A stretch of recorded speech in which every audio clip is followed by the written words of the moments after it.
মহান রব্বুল আলামিন আমাদেরকে দীর্ঘ একটি বছর পরে আবার পুনরায় ঈদ উল আজহা দান করেছেন। আমরা আগে আগে আসতে পেরেছি। আল্লাহ রব্বুল আলামিনের পক্ষ থেকে যে আমাদের বিশেষ একটি ইবাদত আজকে দেওয়া হয়েছে, সেটা হলো কোরবানি। এই কোরবানি দেওয়ার আগে আল্লাহ রাব্বুল আলামিনের শুকরিয়া আদায় করে 2 রাকাত ঈদ উল আজহার নামাজ পড়ার জন্য আমাদেরকে আগে আগে মসজিদে আসার তৌফিক দান করেছেন।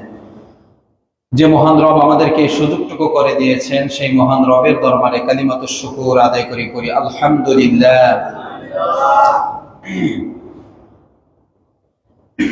আজকের এই দিনের অনেকগুলো নাম আছে। হাদিসের মধ্যে বিভিন্ন নাম এসেছে। আজকের দিনের একটি নাম হলো ঈদ উল আজহা। এই দিনের আরেকটি নাম হলো ইয়াউমুন নাহার, হাদিসের মধ্যে এসেছে।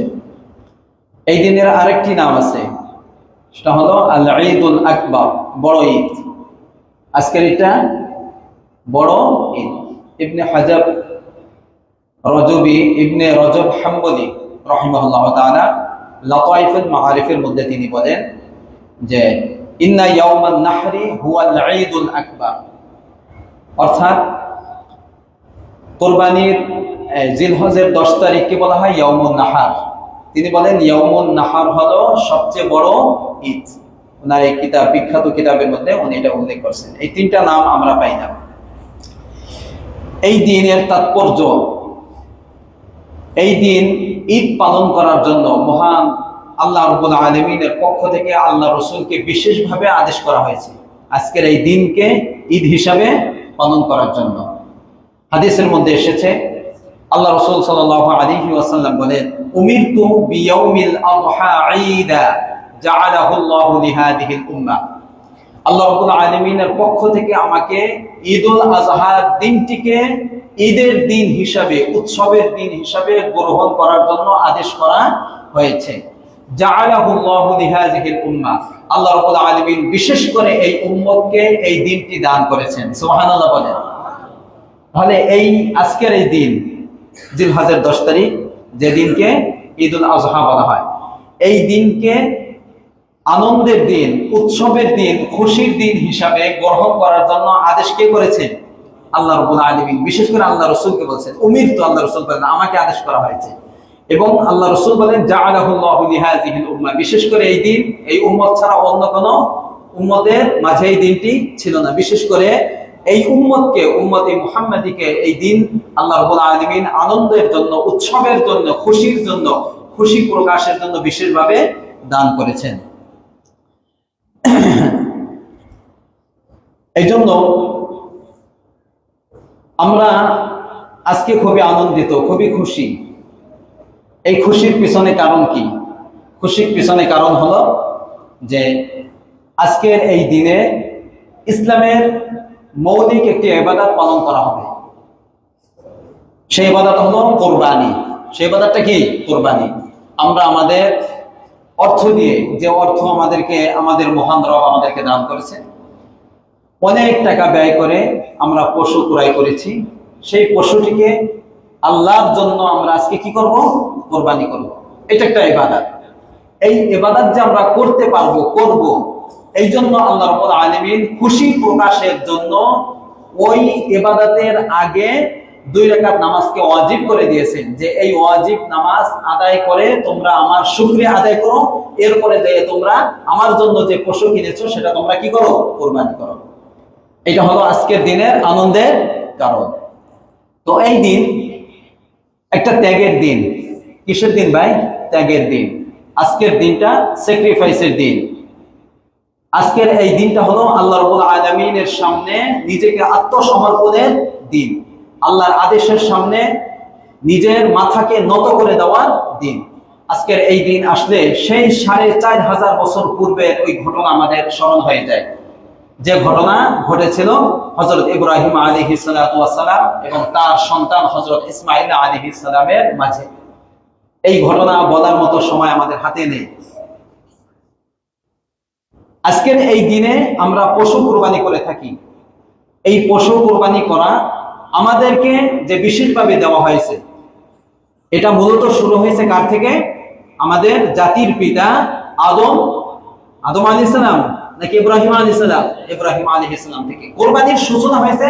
আদি পিতা আদম আলাইহিস সালাম থেকে কোরবানির সূচনা হয়েছে, কিন্তু বিশেষভাবে আমাদেরকে যে কোরবানিটা দেওয়া হয়েছে, এই কোরবানির সূচনা হয়েছে ইব্রাহিম আলাইহিস সালামের থেকে।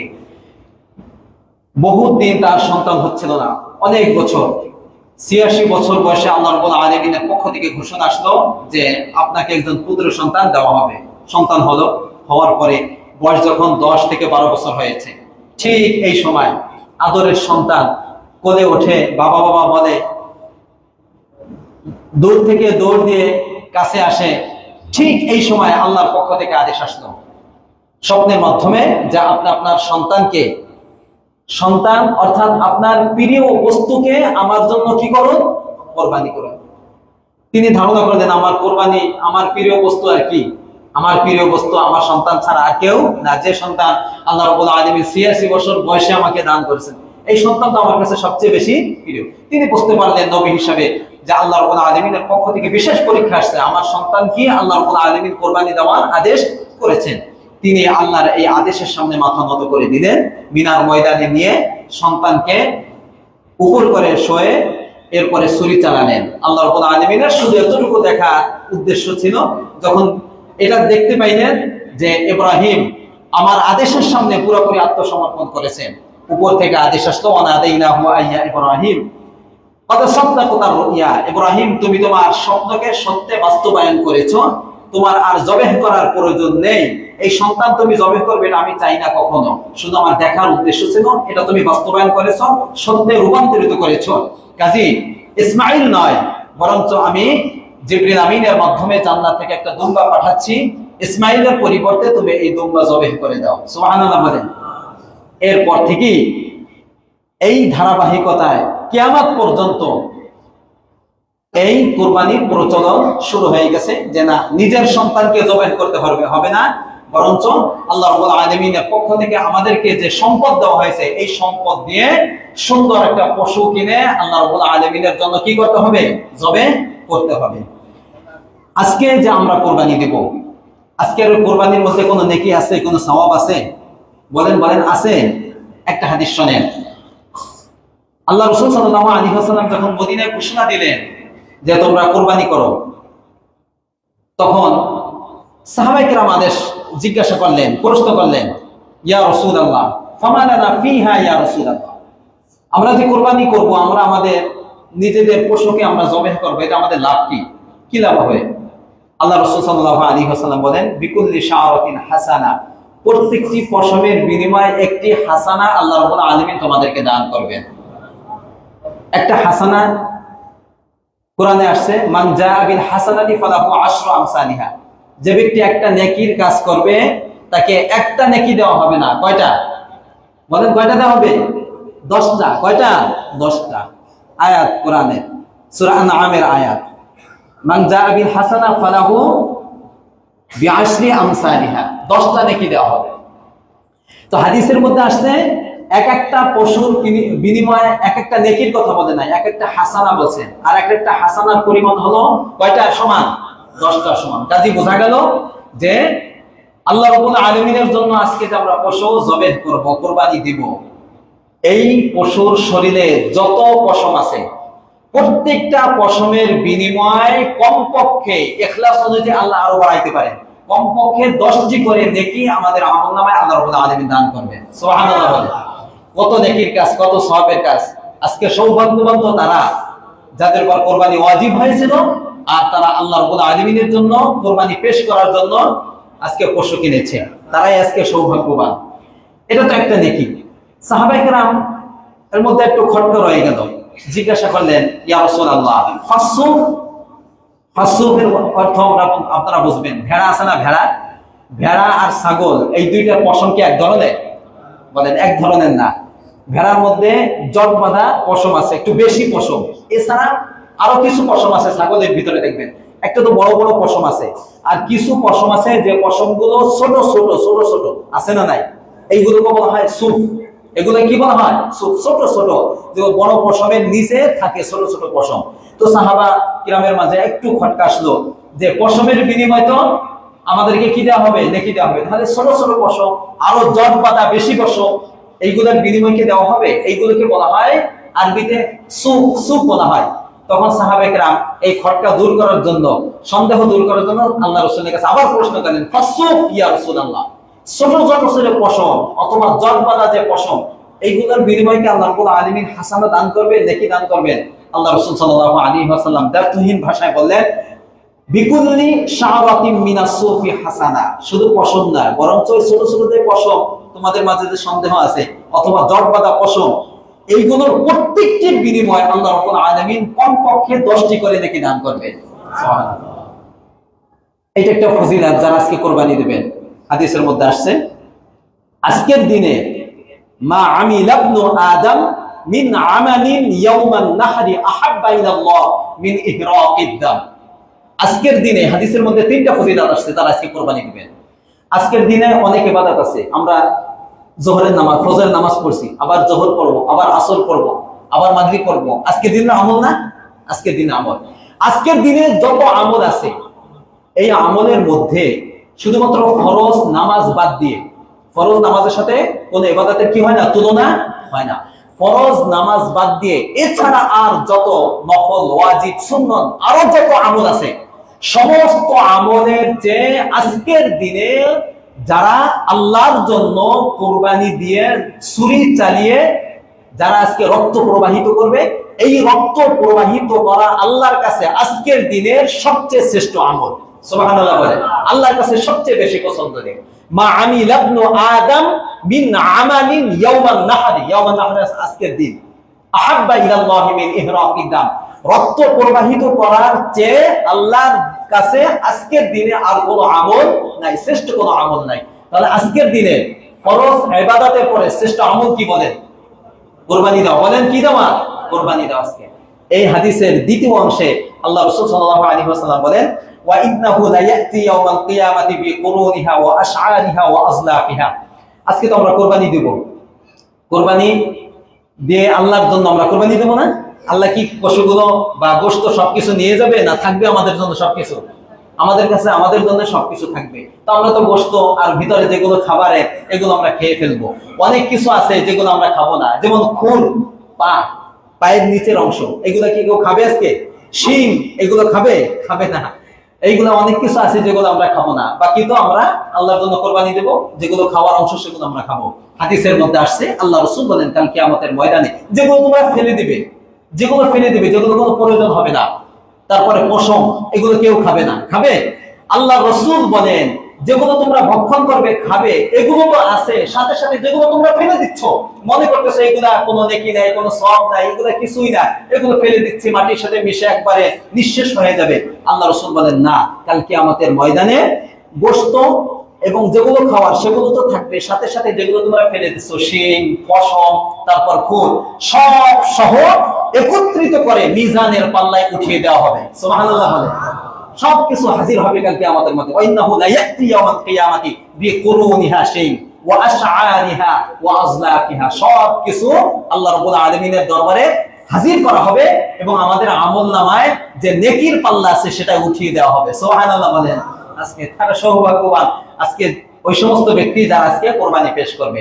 এই হাদিসের তৃতীয় অংশে আল্লাহ রাসূল সাল্লাল্লাহু আলাইহি ওয়াসাল্লাম বলেন, আরেকটা হাদিস, এই হাদিসের তৃতীয় অংশ, ওয়া ইন্নাদ দাম লা ইয়াকাউ মিনাল্লাহি বিমাকানিন ক্বাবলা আন ইয়াকা আলাল আরদ। ভালো করে লক্ষ্য করে শুনেন হাদিসের মধ্যে কি আসছে। হাদিসের মধ্যে আসছে যে ওয়া ইন্নাদ দাম লা ইয়াকাউ মিনাল্লাহ বিমাকানিন ক্বাবলা আন ইয়াকা আলাল আরদ। আমরা যখন ছুরি চালাবো, ছুরি চালানোর পরে রক্ত পড়বে না? পড়বে না? হাদিসের মধ্যে আল্লাহ রাসূল বলেন, রক্তের ফোঁটা মাটিতে পড়ার আগেই তার কুরবানি আল্লাহ রাব্বুল আলামিনের দরবারে কবুল হয়ে যায়। চিন্তা করছেন আপনি? কয়টা সেকেন্ড লাগে ছুরি চালানোর পরে রক্ত পড়তে? 1 সেকেন্ড লাগে? 1 সেকেন্ড তো লাগে না, সাথে সাথে পড়ে যায়। আল্লাহ রাসূল বলেন, যত তাড়াতাড়ি জমিনে পড়ুক না কেন, জমিনে পড়ার আগে, মাটির সাথে স্পর্শ করার আগে তার কুরবানিটা আল্লাহ রাব্বুল আলামিন কবুল করে নেন। এই জন্য আল্লাহ রাসূল শেষ অংশে বলেন ফাতিবু বিহা নাফসা, তোমরা সন্তুষ্ট চিত্তে একমাত্র আল্লাহর জন্য ইখলাসের সাথে তোমরা কুরবানি করো। আল্লাহ আমাদের সকলকে একমাত্র কার জন্য, জোর বলেন কার জন্য, আল্লাহর জন্য কুরবানি করার তৌফিক দান করো। এই হাদিসের মধ্যে এই আছে। সাথে সাথে এই হাদিসের এই অংশের সাথে একটা কথা বলে আজকের ফজিলত শেষ করে কিছু মাসালা বলবো। হাদিসের মধ্যে আসছে হযরত ফাতেমা রাদিয়াল্লাহু তাআলা আনহা, কে? আল্লাহ রাসূল সাল্লাল্লাহু আলাইহি ওয়াসাল্লামের মেয়ে। তিনি কুরবানি দিবেন। তো কুরবানি দিবেন, আল্লাহ রাসূল বলেন আসো, তুমি কাছে আসো, তোমার পশুর কাছে আসো, এখানে দাঁড়াও। এরপরে তাকে বিশেষ করে বললেন যে কেন দাঁড়াতে বলছি তোমাকে, কারণ তুমি যে পশুটা কোরবানি করছো, এই পশুর গলায় যখন ছুরি চালাবে তুমি দেখবে, আর ছুরি চালানোর পরে যে রক্তের ফোঁটা জমিনে পড়বে, প্রথম ফোঁটা বিআউয়ালি কতরাতিন তাকতুরু মিন দামিহা, পশুর প্রথম ফোঁটা জমিনে পড়ার আগে ফাতেমাকে উদ্দেশ্য করে বলতেছে রাদিয়াল্লাহু তাআলা আনহা, বিশেষ করে মেয়েকে, তোমার অতীতের সমস্ত গুনাহ আল্লাহ রাব্বুল আলামিন মাফ করে দিবেন। চিন্তা করছেন আজকে কত নাকি। সাথে সাথে ফাতেমা রাদিয়াল্লাহু তাআলা আনহা, আল্লাহ রাসূলের কলিজার টুকরা, তিনি প্রশ্ন করলেন ফাহাযা লানা আহলাল বাইতি খাসসাতান ইয়া রাসূলুল্লাহ, এটা কি শুধু আহলে বাইত অর্থাৎ আমাদের পরিবার, আমাদের পরিবার মানে রাসূল সাল্লাল্লাহু আলাইহি ওয়াসাল্লামের পরিবার, আহলে বাইত, এদের জন্য বিশেষভাবে এটা নির্দিষ্ট এই নেকিটা, নাকি লানা ওয়ালিল মুসলিমিনা আম্মা, নাকি দুনিয়ার সকল মানুষের জন্য একই নেকি, যে প্রথম ফোঁটা পড়ার সাথে সাথে সমস্ত গুনাহ যে মাফ হবে, এটা কি শুধু আমাদের পরিবার আহলে বাইত নাকি দুনিয়ার সকল মুসলিমদের জন্য? আল্লাহ রাসূল সাল্লাল্লাহু আলাইহি ওয়াসাল্লামের এমন কোন বিধান নাই ইসলামে যে শুধুমাত্র কোন ব্যক্তির জন্য নির্দিষ্ট। আল্লাহ রাসূল বলেন না, লানা ওয়ালিল মুসলিমিনা আম্মা, বরঞ্চ এই ফজিলত এটা শুধু আহলে বাইত আমাদের জন্য না, বরঞ্চ কিয়ামত পর্যন্ত আমার উম্মতের যারাই কুরবানি দিবে প্রত্যেকের জন্য এই নেকি বরাদ্দ। সুবহানাল্লাহ। শর্ত একটা, কুরবানিটা কার জন্য হইতে হবে? আল্লাহর জন্য, হালাল টাকায় হতে হবে। আল্লাহ আমাদের সকলকে একমাত্র আল্লাহর জন্য কুরবানি দেওয়ার তৌফিক দান করুন, আমিন। এটা মোটামুটি ভাবে আপনারা ফজিলত শুনলেন। এই ফজিলত যেন আমরা পেতে পারি, এই জন্য কুরবানি একমাত্র কার জন্য হবে? আল্লাহর জন্য হবে। সময় নাই, খুব দ্রুত কিছু মাসালা বলবো। এক নম্বর হলো জবেহ সংক্রান্ত মাসালা। ভালো করে মনে রাখেন, জবেহ সংক্রান্ত মাসআলা। কুরবানি মোট 3 দিন দেওয়া যাবে, আজকে, আগামীকাল, পরের দিন সূর্যাস্তের আগ পর্যন্ত। কয় দিন? 3 দিন। দিনেও দেওয়া যাবে, রাতেও দেওয়া যাবে। তবে রাতে দেওয়া নিষেধ করছে এই জন্য যে রাতে আগে অন্ধকার থাকতো। কি থাকতো? অন্ধকার থাকতো। ছুরি চালাইলেন, দেখা গেল একটা অসুবিধা হবে, একটা ঝামেলা হইতে পারে, কিন্তু পর্যাপ্ত আলোর যদি ব্যবস্থা থাকে তাহলে আপনি রাত্রেও দিতে পারবেন, কোনো অসুবিধা নাই। সেটা হলো 2 রাতের মধ্যে, সামনে যে রাত আসছে এবং পরের রাত, 10, 11, 12 তারিখ পরে যে রাত আসতেছে ওই রাতে আর দেওয়া যাবে না। 3 দিন 2 রাত, আপনি রাতেও দিতে পারেন, দ্বিতীয় দিতে পারেন, যে কোনো সময় আপনি দিতে পারেন, কোনো অসুবিধা হবে না। এটা প্রথম মাসালা। দ্বিতীয় মাসালা হলো যে কোরবানি, যে ব্যক্তি কোরবানি দিবে তার নিজ হাত দিয়ে কোরবানি দেওয়া হলো ভালো। কি বলছি বলেন? নিজ হাতে যে ব্যক্তি কোরবানি দিবে সে নিজে তার পশু কোরবানি দেওয়াটা কি ভালো। তবে যদি ভয় লাগে, আগে কোনো অভ্যাস না থাকে, তাহলে দক্ষ লোক আছে, দক্ষ লোক দিয়ে আপনাদেরকে কোরবানি দিতে হবে। যেন এত টাকা দিয়ে পশু কিনছি, বিসমিল্লাহ বললো না, একটু ভুল করে ফেললো, কোরবানির জবে সহি হওয়ার জন্য, কোরবানি সহি হওয়ার জন্য আরো কিছু শর্ত আছে, এগুলো পালন করলো না, তখন একটা ঝামেলা হয়ে যাবে। অনেক দামি দামি পশু কিনলেন কিন্তু কোরবানি হলো না। এই জন্য দক্ষ লোক দিয়ে কোরবানি দেওয়া। কোরবানির আগে আপনাদেরকে যে কাজগুলো করবেন সেটা হলো বিজ্ঞ লোক, যারা এই কোরবানির পশুটাকে শোয়াতে পারবে, এমন লোক দিয়ে কোরবানির পশুটাকে সুন্দর করে শোয়ানোর ব্যবস্থা করা। এই ক্ষেত্রে আমরা তারা পরস্পরে কোরবানি দিয়ে একজন আরেকজনকে সহযোগিতা করা যায় না? বলেন যায় না? যায় না? করবেন তো ইনশাআল্লাহ। এক একটা করে সিরিয়াল, এক একটা করে যদি কোরবানি দেওয়া হয়, তাহলে যারা আমরা কোরবানি দেই আমাদেরও মানে টানাটানি লাগে, হুজুর আমার কাছে আগে আসেন, আমার কাছে আগে আসেন, এই দৌড়ে দৌড়ি। এগুলো না করে ধারাবাহিক ভাবে এক পাশ দিয়ে যদি একজন সহযোগিতা, কয়টা যদি সবাই সহযোগিতা করে, সর্বোচ্চ আধা ঘন্টা লাগবে, আধা ঘন্টার মধ্যে কোরবানি কি হয়ে যাবে? শেষ হয়ে যাবে। এই জন্য একজন আরেকজনকে সহযোগিতা করা, সবাই মিলে যদি আমরা কোরবানি পশুগুলোকে শোয়ানোর ব্যাপারে সহযোগিতা করি, তাহলে বড় ধরনের কোনো দুর্ঘটনা হবে না এবং তাড়াতাড়ি এটা কোরবানি শেষ হয়ে যাবে। আচ্ছা, কোরবানির পশু আমরা বাঁধার পরে আমরা সব কোন পদ্ধতিতে সব? এটা হচ্ছে সুন্নত পদ্ধতি, এর উল্টো হইলে কোনো সমস্যা হবে না, তবে এটা হওয়া উত্তম। সেটা হলো কোরবানির মাথা থাকবে দক্ষিণ দিকে। কোন দিকে? দক্ষিণ দিকে। তার পিছনের সাইড থাকবে, নিতম্ব থাকবে উত্তর দিকে, আর তার সিনাকে পশ্চিম দিকে ফিরানো হবে। কোন দিকে? পশ্চিম দিকে। যে জবেহ করবে, কোরবানি দিবে, সে থাকবে পূর্ব দিকে, পশ্চিম দিকে ফিরে। এরপরে এই পদ্ধতিতে দাঁড়িয়ে কোরবানি দিতে হবে। তবে এর উল্টো যদি হয়ে যায়, কিছু দুষ্ট বা অনেক তেজি পশু থাকে না, তাদেরকে অনেক সময় করা যায় না। যদি না করা যায়, এতে কোনো কোরবানির কোনো সমস্যা হবে না, এটা কোনো ওয়াজিব বা ফরজ না। এটা করতে পারলে এটা কি ভালো, এইভাবে কোরবানি দিবে। কোরবানি এরপরে এভাবে সরানোর পরে কোরবানির জন্য প্রস্তুত হবেন আপনারা। ধারালো ছুরি দিয়ে দ্রুত কোরবানি দেওয়া, যেন পশু কোনো ধরনের কষ্ট না পায়। আচ্ছা, এই যখন আপনারা কোরবানির পশুটাকে শোয়াবেন, তখন যদি কোনো ত্রুটি হয়ে যায়, যে ত্রুটির কারণে মূলত কোরবানি হয় না, একটা পা ভেঙে গেল তো কোরবানি হয় না, এরকম যদি একটা ত্রুটি হয়ে যায়, এতে কোনো সমস্যা হবে না। শোয়াতে যে কোনো সমস্যা হইলে কোনো অসুবিধা নাই, কোরবানির পশুর কোনো অসুবিধা হবে না, কোরবানিতে কোনো অসুবিধা হবে না। এরপরে যে ব্যক্তি কোরবানি দেবে, যাদের নামে কোরবানি দেওয়া হবে, আপনারা যারা কোরবানির পশু কিনছেন, আপনারা নিয়ত করছেন না যে আমার নামে, অমুকের নামে, অমুকের নামে, এটা নিয়ত করছেন না? এই নিয়তই যথেষ্ট। ওইখানে বড় একটা তালিকা ধরে দেওয়ার কোনো প্রয়োজন নেই। এই তালিকা পড়তে পড়তে অনেক সময় লাগে, তালিকা। তারপর যদি মনে প্রশান্তি না লাগে, তাহলে দিতে পারেন, কিন্তু না দিলে কোনো সমস্যা নাই। আপনারা যে নিয়তে কিনছেন, ওই ব্যক্তি, যে ব্যক্তি পশু জবাই করবে, সে যখন জবাই করবেন, সে নিজের পক্ষ থেকে না, এটা হবে কার পক্ষ থেকে? যারা এই পশু কিনছে তাদের নামে কি হবে? কোরবানি হয়ে যাবে। আচ্ছা, যারা কোরবানি দেবেন, যাদের নাম, তারা পাশে থাকা ভালো, যদি মহিলা না থাকে। মহিলা হলে পর্দার ভিতরে থাকতে হবে, আর বেপর্দা হয়ে কাছে আসবে না, তারা পাশে থাকাটা ভালো। হাদিস থেকে আমরা বুঝতে পারলাম। এরপরে যে ব্যক্তি জবাই করবে, বিসমিল্লাহি আল্লাহু আকবার বলে কি করবে? জবাই কি বলবে? বিসমিল্লাহ। এটা শব্দ, সহিহ হওয়ার জন্য এটা শব্দ, বিসমিল্লাহি আল্লাহু আকবার। বাস এতটুকু বললেই হবে। আর বড় বড় দোয়া আছে, এই দোয়া না পড়লে কোনো অসুবিধা নাই, শুধুমাত্র এতটুকু বললে কোরবানি হবে। 4টা রগ আছে, এই 4টা রগের মধ্যে 4টা কাটা ভালো, তবে 3টা অবশ্যই কাটতে হবে। একটা শ্বাসনালী, খাদ্যনালী, আর 2টা সাহা রগ। এই পাশে একটা মোটা রগ, এই পাশে একটা মোটা রগ। রগ কয়টা? 4টা। 4টে কাটা ভালো। যদি 4টা না কাটে, কয়টা? কমপক্ষে 3টা অবশ্যই কাটতে হবে, না হলে কোরবানি সহি হবে না। এভাবে কোরবানি দেওয়া। আচ্ছা, কোরবানি দেওয়ার ক্ষেত্রে মনে রাখতে হবে, যখন আমরা কোরবানি দেই, কসাই কি বলে? হুজুর হয়েছে, সেরে যান। কি এরপরে নিজের ছুরি চালায়। মনে রাখবেন, হুজুরের সাথে যে কোরবানি দেয়, তার সাথে কোন ব্যক্তি যদি ছুরি ধরে, তাকে যতজন ধরবে প্রত্যেককে বিসমিল্লাহ আল্লাহু আকবার বলতে হবে, না কোরবানি হবে না। কথাটা মনে থাকবে তো ইনশাআল্লাহ? এরপরে হুজুর ছুরি চালানোর পরে কেউ যদি আবার কি করে? ছুরি চালায়, তাকেও কি বলতে হবে? বিসমিল্লাহ আল্লাহু আকবার, না কোরবানি হবে না। মনে রাখবেন, এটা খুবই লক্ষ্য রাখতে হবে আপনাদেরকে। এই জন্য আমি যেখানে কোরবানি দিই, আমি এটা কসাইকে করতে দেই না, আমি শেষ করে তারপরই যাই। কারণ তারা বলবে কি বলবে না, এর কোনো কি নাই, নিশ্চয়তা নেই। এরপর তারা একটা কাজ করে কি জানেন? তারা কাজ করে হলো, যখন হুজুর সরে যায়, ছোট্ট একটা ছুরি আছে, এটা দ্বারা কি করে? আঘাত করে। এই আঘাত করলে, এই আঘাতে যদি মারা যায়, কোরবানি হবে না। মনে থাকবে, বিন্দু মাত্র কোন ছুরি দ্বারা ভিতরে আঘাত করার আপনারা সুযোগ দিবেন না। মনে থাকবে তো সকলের এটা? তাহলে কোরবানি হবে না। মনে রাখবেন, ওই আঘাত করার কারণে সে মারা যাচ্ছে, কোরবানি দেওয়ার কারণে সে কি যাচ্ছে না? মারা যাচ্ছে না। এটা সমস্যা হবে। এই কথাগুলোর জন্য খুবই মনে থাকে। আর কখনো যদি এরকম হয়ে যায় যে ছুরি অনেক ধার ছিল, মাথা পুরোটাই কেটে গেছে অনিচ্ছাকৃত ভাবে, কোনো অসুবিধা নাই, আপনারা পেরেশানি হবেন না। কোরবানির পরে কি হবে না?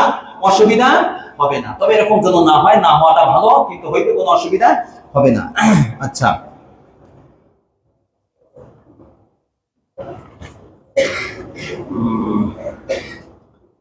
এটা মোটামুটি ভাবে গেল ছুরি চালানোর পরে পশু। হ্যাঁ ভাই, খুব একটা গুরুত্বপূর্ণ মাসালা, সেটা হলো, দেখেন যখন কোরবানিটা হয়ে যায়, কসাইরা তো 2-3টা কন্ট্যাক্ট থাকে, একটু বিলম্ব করতে চায় না। কোরবানি হওয়ার সাথে সাথে পশুর চামড়া ছিলা কি করে? শুরু করে। আপনাদের কাছে হাত জোর করে বলি, একজন ইমাম হিসাবে, আল্লাহ রাসূল এই কোরবানির পশুকে কষ্ট দিতে নিষেধ করছে। এই জন্য বলছে ধারালো ছুরি দ্বারা কি করতে? কোরবানি দিতে। আর এই কোরবানি দেওয়ার পরে যখন রক্ত বের হয়, রক্ত বের হওয়ার একটু সময় লাগে না? লাগে না? এই পশু ঠান্ডা হইতে সময় লাগে নাকি আর সাথে সাথে মারা যায়? সাথে সাথে মারা যায় না, অনেক সময় লাগবে, নড়াচড়া করে, এই করে। এই জন্য 5 থেকে 6 মিনিট অপেক্ষা করা যাবে না, ধরতে দিবেন না। পশু এইভাবে থাকবে, যখন দেখবেন রক্ত বের হয়ে পশুটা একবারে কি হয়ে গেছে? ঠান্ডা হয়ে গেছে, বাস এরপরে কষাই ধরো। এই 5-6 মিনিটে কি অনেক ক্ষতি হয়ে যাবে? অনেক ক্ষতি হবে না। এই কাজ কেউ করতে দেবেন না কষাইকে। একটু ঠান্ডা হওয়ার পরে যখন দেখবেন একবারে ঠান্ডা হয়ে গেছে, এরপরে আপনারা চামড়া ছিলা শুরু করে দিবেন, তো কোনো অসুবিধা হবে না। আচ্ছা, অন্যের কোরবানি, অন্য কোনো জায়গায় যদি আপনারা কোরবানি দেন, আরেকজনের জায়গায়, যে জায়গাটা আপনার না, তাহলে অনুমতি নিয়ে দেওয়া, যাতে সে মনে কষ্ট না পায়। একজন আরেকজনের জায়গায় আজকে কোরবানি দেবে, যেহেতু রাস্তায় কোরবানি দেবে বিভিন্ন জায়গায়, হ্যাঁ, কেউ মনে কোনো সংকোচ রাখবেন না এতে। এটা মোটামুটি কোরবানি সংক্রান্ত মাসালা গেল। আর কোনো মাসালা জানার আছে এখানে আপনাদের? বলেন।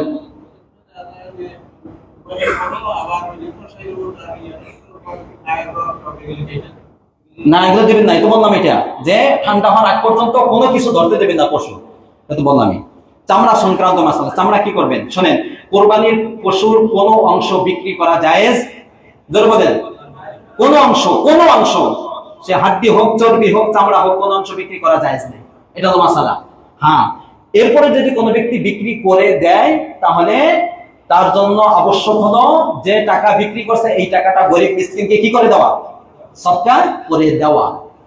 কোরবানির পুরাটা যে ব্যক্তি কোরবানি দেবে পুরাটা তার, সে পুরাটাই খেতে পারবে, চামড়াও খেতে পারবে, যা আছে সবকিছু। 7টা জিনিস খাওয়া হারাম, এটা বাদ দিয়া বাকি যা আছে সবকিছু সে খেতে পারবে। যদি আপনি চামড়া খান অসুবিধা নেই, চামড়াও আপনার। যদি আপনি চামড়া ব্যবহার করতে চান আপনি ব্যবহার করেন, সবকিছু আপনার, কিন্তু বিক্রি করার কোনো অনুমতি নেই। যদি বিক্রি করেন তাহলে এই বিক্রির টাকাটাও আপনি খেতে পারবেন না, তখন আপনার উপর আবশ্যক হলো পুরো টাকা কি করে দিতে হবে? সদকা করে দিতে হবে। এই জন্য আপনাদের কাছে বিশেষভাবে আবেদন, আমরা চামড়া যেহেতু আমরা প্রসেসিং করে এটা রাখার কোনো ব্যবস্থা আমাদের নাই, আমরা এটা করিও না, এটা খাইও না, এটা দ্বারা কিছু করিও না, এটা কি করবো আমরা? বলেন কি করবো? এতিমখানায় দিয়ে দেবো, ঠিক আছে ইনশাল্লাহ। কোনো মসজিদেও দেওয়া যাবে না, কোনো উন্নয়নমূলক কাজের জন্য দেওয়া যাবে না, কারো বেতন ভাতা হিসাবেও দেওয়া যাবে না, কোনো যে ব্যক্তি জবেন করছে তার পারিশ্রমিক হিসাবে দেওয়া যাবে না। এটা মনে রাখবেন, কোনো বিনিময় কোরবানির কোনো পশুর কোনো কিছু দেওয়া যাবে না। তাহলে আমরা এটা যেখানে এতিমখানা আছে সেই এতিমখানা দিয়ে দেবো। কোন জায়গায় এতিমখানা আছে? আমাদের বড় প্রতিষ্ঠান সোবাহানিয়া মাদ্রাসা আছে, দিবেন তো সবাই? বলেন ইনশাআল্লাহ ফ্রি, একবারে ফ্রি আমরা দিয়ে দেবো। সেটা চামড়ার দাম এমনি কম, কোনো আমরা দাম কষাকষি করবো না, কিছুই নেবো না, 1 টাকাও আমরা নেবো না। এই কোরবানির পশুর চামড়াটা আমরা এতিমখানায় দিয়ে দেবো। অন্য কোনো যদি এতিমখানা থাকে সেখানে আপনি দিতে পারেন, যেহেতু এখানে বড় একটা প্রতিষ্ঠান, অনেক ছাত্র আছে, অনেক সংকট আছে, সেখানে আপনারা দেওয়ার চেষ্টা করবেন, সকলেই দিবেন। ছাত্র আপনাদের কাছে থাকবে, মেহেরবানি করে তাদের সাথে খারাপ ব্যবহার করবেন? জোরে বলেন, করবেন? ডেকে দিয়ে দেবেন। উচিত ছিল মাদ্রাসায় আপনাকে পৌঁছে দেওয়া, তারা বাড়ি না গিয়ে, ছোট বাচ্চারা ঈদ বাড়ি করা দরকার, কিন্তু না করে দিনের সাথে আপনাদের কোরবানি যেন সহি, আপনাদের চামড়া যেন যথাযথ স্থানে যায়, এই জন্য তারা আপনাদের কাছে যাবে। প্রয়োজন হলে তাদেরকে নিজের গোশত দিয়ে তাদেরকে আপ্যায়ন করানোর চেষ্টা করবেন, পারবেন ইনশাআল্লাহ? বলেন ইনশাআল্লাহ। এবং কোরবানির পশুর চামড়াটা পুরো এইভাবে দিয়ে দেবেন। আচ্ছা, এটা মোটামুটি করে চামড়া সংক্রান্ত মাসালা গেল। গোশত সংক্রান্ত মাসালা, গোশত কয় ভাগে ভাগ করতে হবে? বলেন কয় ভাগে? 3 ভাগে ভাগ করা মুস্তাহাব। যদি 3 ভাগে আপনি ভাগ না করেন, পুরাটা যদি আপনার প্রয়োজন হয় আপনি নিতে পারেন, কোনো অসুবিধা নেই, তবে 3 ভাগে ভাগ করে দেওয়াটা মুস্তাহাব। 1 ভাগ গরিবকে দিয়ে দিবেন, আরেক ভাগ আত্মীয় স্বজন, আরেক ভাগ নিজে ভক্ষণ করা, এটা হলো মুস্তাহাব। এবং হাদিস কোরআন দ্বারা এটা মোটামুটি ভাবে ভালোভাবেই বুঝে আসে। আজকের দিনটা হলো মানুষের পাশে দাঁড়ানোর দিন, ত্যাগের দিন। ত্যাগ কি? পুরাটা খাওয়া নাকি দান করে দেওয়ার মধ্যে ত্যাগ? দান করে দেওয়ার মধ্যে ত্যাগ।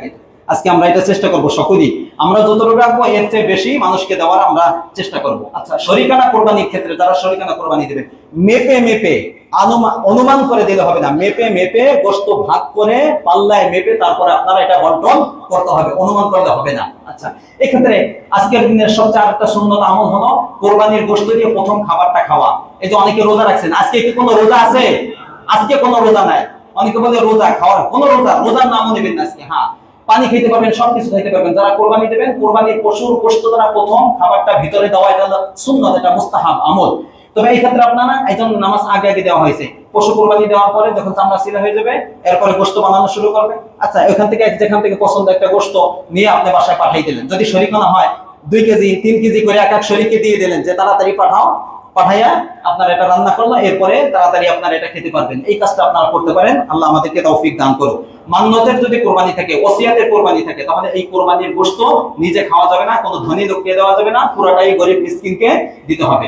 বাকি আর যে সমস্ত কোরবানি আছে, মৃত ব্যক্তির জন্য কোরবানি, আল্লাহ রাসূলের জন্য কোরবানি, এটা স্বাভাবিক কোরবানির মতো, এটা নিজে খেতে পারবে, সবকিছু করতে পারবে। আচ্ছা, কোরবানির গোশত কাকে দেওয়া যাবে? সবাইকে দেওয়া যাবে। ধনীকে দেওয়া যাবে, যে কোরবানি দিচ্ছে তাকে সবাইকে দিবেন। গরিব মিসকিন অসহায় আশেপাশে বন্ধু বান্ধব যারা আছে সকলকে দিবেন তো আজকে ইনশাআল্লাহ? নাকি ফ্রিজে ঢুকাবেন? আজকে পর্যাপ্ত পরিমাণ দিবেন, এরপরে যা রাখার সেটা তো রাখবেনই। বিধর্মী যারা আছে, অমুসলিম যারা আছে, তাদেরকেও কোরবানির গোশত দেওয়া যায়, তবে যাকাতের টাকা তাদেরকে দেওয়া যাবে না, কোরবানির গোশত তাদেরকে দেওয়া যায়। কোরবানির গোশত দেওয়ার ক্ষেত্রে সবচেয়ে বড় একটা সমস্যা কি জানেন? আজকে দেখবেন, আল্লাহ আমাদের সকলকে হেফাজত করুক, আমিন। সেটা কি করে? আজকে কোরবানির উচিত হলো যে আমার কোরবানির গোশতটা যার বাসা আমি দিব তাকে গিয়ে বাসায় দেওয়াটা হলো সবচেয়ে সুন্দর কাজ, এবং এর ভিতরে নেকি আছে। কোরআনের মধ্যে আসছে তুমি এভাবে দান করো যেমন তোমার অন্তরটা আল্লাহর ভয়ে প্রকম্পিত থাকে, এভাবে তুমি দান করো। কারণ এই কোরবানির পশুর যে টাকাটা আমি কিনতে পারছি, অনেকে তো সামর্থ্য আছে তারপরও কিনতে পারে নাই, তৌফিক কে দেয় নাই? আল্লাহ আমাকে দিয়েছে। এই সব কিছু আল্লাহ দেওয়া, আল্লাহ দিতে বলছে গরিবকে, ঠিক সেইভাবে আল্লাহ ভয় নিয়ে গরিবকে দেওয়া যেন আমার কোরবানিটা কি হয়, সহি হয়। কিন্তু উল্টা দৃশ্য আজকে দেখবেন, এতটুকু কিছু গোশত নিয়ে বসে বসে সিরিয়ালে দাঁড়াও, গরিব মিসকিনটা আসে, সিরিয়াল দাও, এক টুকরা দুই টুকরা, এখান থেকে এক টুকরা দিচ্ছে, আরেকজনকে ধমক দিচ্ছে, এরকম এরকম দৃশ্য আমাদের সমাজে দেখা যায় না, যায় না? মেহেরবানি করে এক টুকরা দুই টুকরা গোশত নিয়ে কি করবে বলেন? যদি কাউকে দেন একটু পরিমাণ মতো দেন, যেন সে এক বেলা দুই বেলা খেতে পারে। এমন গরিব লোক আছে বছরে একবার গোশত খাওয়ার মতো তৌফিক হয় না, আছে না নাই? আজকে এই পরিমাণ দিবেন যেন সে 2-3 দিন 4 দিন সে খেতে পারে, আপনার কথা স্মরণ করতে পারে। এবং কি করে জানেন, যে নিম্নমানের যে গোশতটা আছে, চর্বি হাড্ডি যেগুলো খাওয়ার মতো না, এই সমস্ত জিনিসগুলো গরিব এবং যাদেরকে দেওয়া তাদেরকে দেয়। এই কথা কি সবাই এটা করে না? এটা এরকম কি হয় না? হয় না? মেহেরবানি করে এটা পুরাটা মিক্স করে সব কিছু ভালো মন্দ মিলিয়ে সবকিছুই নিজেরাও রাখবে, যাদেরকে দিবেন তাদেরকে এইভাবেই দিবে। তাহলে বোঝা যাবে না আমার কোরবানিটা বলতে আমি গোশত খাওয়ার জন্য না, কার জন্য হয়েছে? আল্লাহর জন্য। আপনিও রাখেন, কিন্তু আজকের যে ত্যাগ স্যাক্রিফাইসের দিন, এটা বেশি বেশি আত্মত্যাগ দেখানো এবং আল্লাহর জন্য যে কোরবানিটা, এটা যত বেশি দিবেন ততই বোঝা যাবে যে আপনার কোরবানিটা আল্লাহর দরবারে কবুল হয়েছে, এবং আপনার ভিতরে যে ত্যাগের মায়া ত্যাগ আছে এবং গরিবদের প্রতি যে আপনার সহানুভূতি আছে, এটা বোঝা যাবে আজকে। আল্লাহ আমাদের সকলকে তৌফিক দান করুন। আচ্ছা, মোটামুটি ভাবে সময় আজকের দিনে এবং কোরবানির দিনগুলোতে মুরগি হাঁস এগুলো জবেহ করা কোরবানি না, এগুলো কোরবানি দেওয়া যায়, এগুলো জবেহ করা, এগুলোর কোনো সমস্যা নাই, খাওয়ার সমস্যা নাই। যারা নখ চুল এগুলা কাটেন নাই, 10 দিন বিরত থাকছেন, যারা কোরবানি অজিব না দিচ্ছেন না, তারা নামাজের পরে কেটে ফেলতে পারেন। আর যারা কোরবানি দেবেন জবেহ করার পরে, ছুরি চালানোর পরে, তারা এগুলা কেটে ফেলবেন। আল্লাহ তৌফিক দান করুন। আজকে মোটামুটি ভাবে এই মাসালাগুলো গেল। আর হলো আপনাদের কাছে বিনত আবেদন, সেটা হলো কোরবানি দেওয়ার পরে যার যার স্থানে যে বর্জ্য আছে, যে রক্ত আছে, এটা কে পরিষ্কার করবে? বলেন বলেন, আপনারা বলেন, কে পরিষ্কার করবে? করবেন তো নিজ দায়িত্বে ইনশাআল্লাহ। একটু গন্ধ যেন না থাকে, ব্লিচিং দিয়ে হোক, যে হোক, সিটি কর্পোরেশন থেকে ব্যাগ দেওয়া হয়েছে, ব্লিচিং দেওয়া হয়েছে, এগুলো নিয়ে এবং নিজের টাকা ব্যয় করে একবারে ধুয়ে পরিষ্কার করে, যেন কোনো গন্ধ না থাকে। আল্লাহ আমাদের সকলকে এভাবে কোরবানি দেওয়ার তৌফিক দান করুন। ওয়া আখিরু দাওয়ানা আলহামদুলিল্লাহি রাব্বিল আলামিন। একটু বসেন। এখন ওই গত বছরের মতো নিয়ম হলো যে এখন মসজিদের জন্য এবং স্টাফদের জন্য কালেকশন হবে।